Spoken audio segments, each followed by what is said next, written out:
ဆေးရမယ်ဆိုတော့ခါကျတော့လှမ်းလာပြီ ဘယ်အောင်ယောက်ျားတွေဖြစ်နေကိုရီဆိုဘာမှမဖြစ်ဘူးအေးစေးပဲဘာလို့လဲဆိုတော့ယောဂရှိလဲခကြီးကသွားရမှာမရှိလဲသွားရမှာပဲရေးစီမှာ CA125 လို့ခေါ်တဲ့မျိုးဥနဲ့ပတ်သက်တဲ့ကင်ဆာမာကာတစ်ခုကတော်တော်ကြီးတက်နေတယ်ပေါ့နော်ဘယ်လောက်တောင်တက်နေလဲဆိုရင်ပုံမှန်35ရှိရမယ့်ဟာ89တောင်ဖြစ်နေဒီတို့နှစ်ယောက်ရဲ့ခကြီးစဉ်တွေပြန်ပြီးတော့စမယ်အချိန်ကိုပြန်ရောက်လာပြီပေါ့နော်အဲ့တော့ဒီတစ်ခေါက်ခကြီးစဉ်စတာကတော့နှစ်ယောက်လုံးတော်တော်လေးကို excited ဖြစ်တယ်ပေါ့နော်ဘာလို့လဲဆိုတော့ယူရိုခီးစဉ်ကအရန်ရှည်ပြီးတော့နိုင်ငံတွေလည်းများတယ်အဲ့တော့ဘယ်လောက်ထိခရီးစဉ်ကရှည်လဲဆိုလို့ရှိရင်ယူရိုเนี่ยသွားဖို့သမျှအဲမှာအကြဆုံးဖြစ်မယ်ပေါ့နော်ခရီးစဉ်9ခုကိုယူရိုဇက်တိုက်သွားမှာပါခရီးစဉ်တစ်ခုနဲ့တစ်ခုနဲ့ဂျားမှာတော့ယူရို2ရက်3ရက်လောက်မြန်မာနိုင်ငံကိုပြန်လာဖို့ရှိတယ်ဒီလောက်ရက်အကြကြီးသွားနိုင်မှာမလားသွားချင်မှာမလားတွေးပြီးတော့ကြိုပြီးတော့စိတ်ပူတယ်ခုယူရိုရန်ကုန်လေးစိတ်ရောက်ပြီဒါကတော့မင်္ဂလာ Sky CIP Lounge ကိုအရင်ဝင်ပါမယ်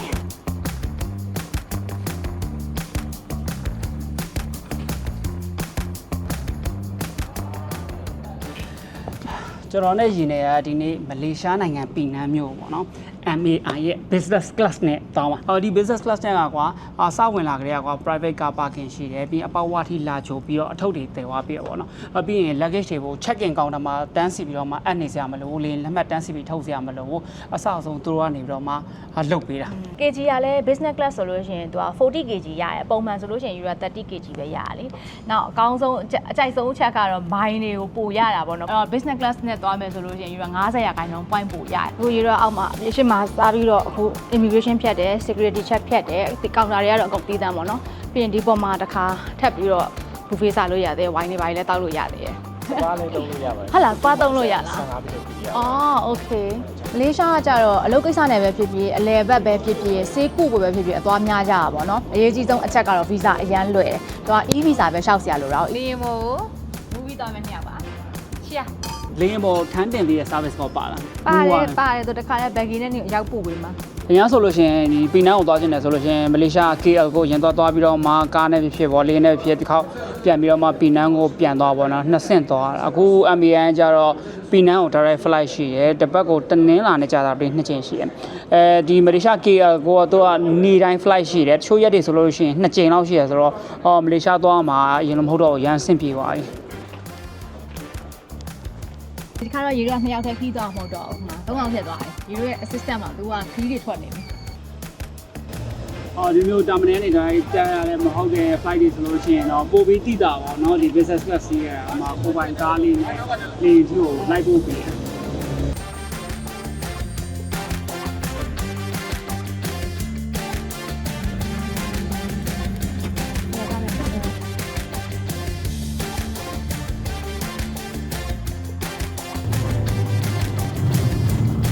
အခုရေတို့ကပီနန်းကိုရောက်ပြီပေါ့နော်ရောက်ပြီဆိုတော့ရေတို့ကို Sunway Medical Center ကနေပြီးတော့လာကြိုမှာ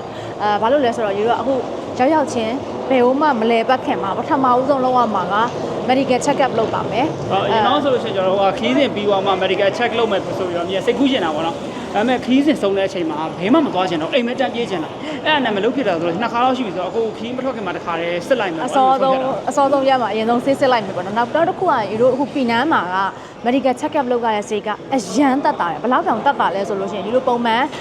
medical check up လုပ်တယ်ပြီးလို့ရှိရင်အရေးကြီးတဲ့ကင်ဆာ၄မျိုးလောက်ကိုသူကစစ်ပေးရပေါ့နော်မြန်မာငွေနဲ့ဆိုလို့ရှိရင်10 သိန်းဝန်းကျင်ပဲကြတယ်အရန်တက်တာတယ်ပေါ့နော်နောက်လူကြီးတွေအတွက်ဒီလိုမျိုးကင်ဆာနဲ့ပတ်သက်တဲ့ဟာမျိုးတွေအမျိုး100ကျော်လောက်စစ်တာတောင်မှမြန်မာငွေနဲ့ဆို26 သိန်းဝန်းကျင်လောက်ပဲကြတယ်ဆိုတော့အခုပီနန်းရောက်တော့ယူတော့ဆေးစစ်မယ်အဲ့တော့ဆေးစစ်မယ်ဆိုတော့ဆေးရုံနဲ့ယူတော့ချိတ်ထားတော့ဆေးရုံကသူ့ရဲ့ package ထဲမှာယူအကျိုးအပို့ပါတယ်ပြီးတော့ဒီ 4 star hotel မှာ one night stay လည်းထားမယ်ဆိုတော့သူတို့ရဲ့လာကြိုတဲ့အစီအစဉ်တွေပဲယူလို့အခုထိုက်သွားပါမယ်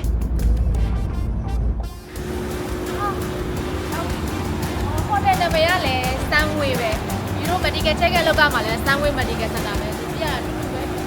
မနက်ကို medical check up လုပ်မယ်ဆိုတော့ဒီနေ့ညကိုအခုdinner စားပြီးလို့ရှိရင် fasting လုပ်ကမယ်အစာဖြတ်ကမယ်ပေါ့နော်အဲ့တော့မနက်ကြမှပဲပြန်တွေ့ပါမယ်ကဲဆေးတော့စမ်းချိန်ရောက်ပါပြီOkay.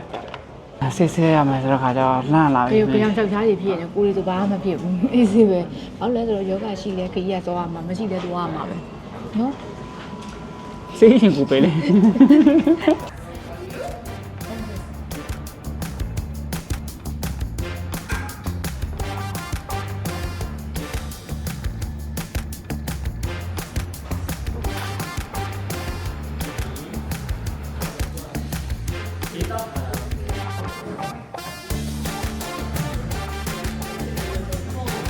အခုရေကတော့အကုန်လုံးစစ်ဆေးချက်တွေအကုန်ပြီးသွားပြီဆိုတော့တို့ဒီမှာ breakfast စားဖို့ပေးရပါတော့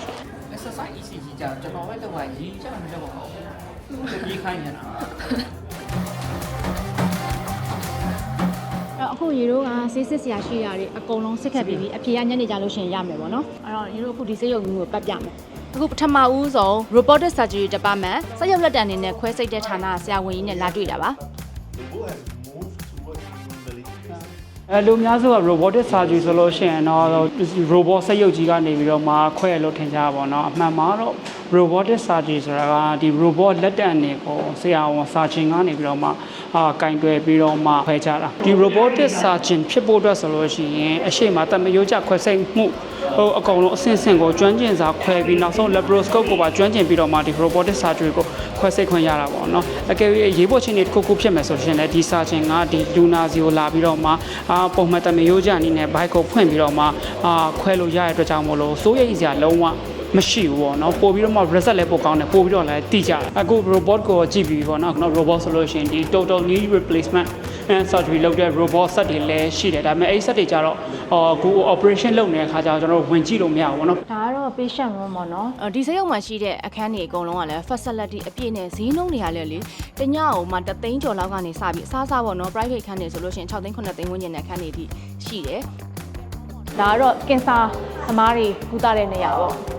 ဒီနေရာမှာဆိုလို့ရှိရင်ကင်ဆာရောဂါကိုရှာဖွေနိုင်တဲ့နောက်ဆုံးပေါ် PET CT scan set တွေလည်းရှိတယ်ပြီးရင်ကုသဖို့ဒီဓာတ်ကင်ဖို့အတွက်ဆိုလို့ရှိရင်လည်း AI technology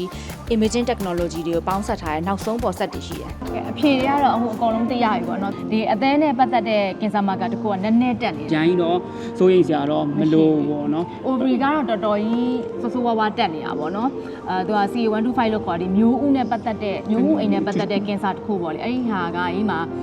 ပုံမှန်သူက35အောက်ပဲရှိရမယ်ဟာကိုဒီစီမှာ89.9ဆိုတော့အများကြီးတက်နေတယ်ပေါ့နော်အဲ့ဒါကတော့တေချာကိုပြန်ပြီးတော့ဒီအထူးကုနဲ့ပြန်ပြပြီးတော့ထပ်စစ်ဆေးရမှာပေါ့ဒီကျွန်တော် ultrasound မှာညာရိုက်တဲ့စီမှာတော့အထဲမှာတော့ဘာမှမတွေ့ရဘူးဆိုတော့နည်းနည်းတော့အစိတ်အေးရတယ်ဒါပေမဲ့ဒီကောင်ဘာကြောက်တက်နေလဲဆိုတော့ကျွန်တော်အဖြေရှာဖို့လိုတယ်ဒီရင်သားမှာဆိုလို့ရှိရင်ဘယ်မှာ3လုံးညာမှာ3လုံး1 cm အောက်မှာပဲရှိသေးတဲ့ခါကျတော့ဒါကြီးကြီးလာလားပွားလာလားဆိုတော့အရင်ကျွန်တော်တို့စောင့်ကြည့်ရမယ်တွေ့ရနေတာကတော့အရင်နေတာတော့မဟုတ်ဘူးပေါ့နော်12ရှိရမယ်ဟာကို6လောက်ပဲရှိရခါကျတော့ဒါကိုအဖြေရှာဖို့တော့လိုတယ်နောက်တစ်ခုကကျွန်တော်ပေါ့နော်ထုံးစံတိုင်းပဲကျွန်တော်ဖြစ်နေကြအတိုင်းပဲ cholesterol တက်နေတယ်ပြီးရင် LDL တက်နေတယ်ဒါတော့ hypothyroid ပေါ့နော်အရှိတစ်ခေါက်တုန်းကလည်း hypothyroid ကိစ္စဖြစ်နောက်ခုကတော့ fatty liver လေးနည်းနည်းဖြစ်နေဒါအရင်က result တယ်ပေါ့နော်ပြောင်းလဲလာတာတော့မရှိဘူးဆိုတာ overweight ဖြစ်နေတယ်သူကတော့ weight ချရုံလောက်ပဲလို့တယ်ကဲအဲ့တော့အားလုံးကြားတဲ့အတိုင်းပဲเนาะလူကြီးကတော့အကောင်ကြီးပဲဒါပေမဲ့အခု medical check up လုပ်လိုက်တဲ့အချိန်ကြတော့မှပဲဒါမျိုးတွေအကုန်လုံးသိရဆိုတော့ကျန်တဲ့လူတွေအကုန်လုံးကိုလည်း medical check up ပုံမှန်လုပ်ကြဖို့ကြီးကတော့ကြံပေးခြင်းတယ်အခုလိုနိုင်ငံခြားမှာလုပ်ချင်တယ်ဆိုလို့ရှိရင်တော့ဒါငွေလေး10သိန်းပဲကုန်တယ်ဖြစ်လို့ကုသမယ်ဆိုလို့ရှိရင်လည်းသူခုနကျွန်တော်ပြသွားတဲ့အတိုင်းပဲ treatment facility တွေကလည်းဒါအဆင့်မြင့်တယ်မလေးရှားနိုင်ငံပီနန်းက Samway Medical Center မှာဈေးသက်သာလို့ check up လုပ်လိုက်တာပေါ့เนาะကျန်တဲ့လူတွေလည်းလောက်ချင်တယ်ဆိုလို့ရှိရင်ဒီကိုဆက်သွယ်လို့ရတယ်ကဲအားမယ်တတာပါ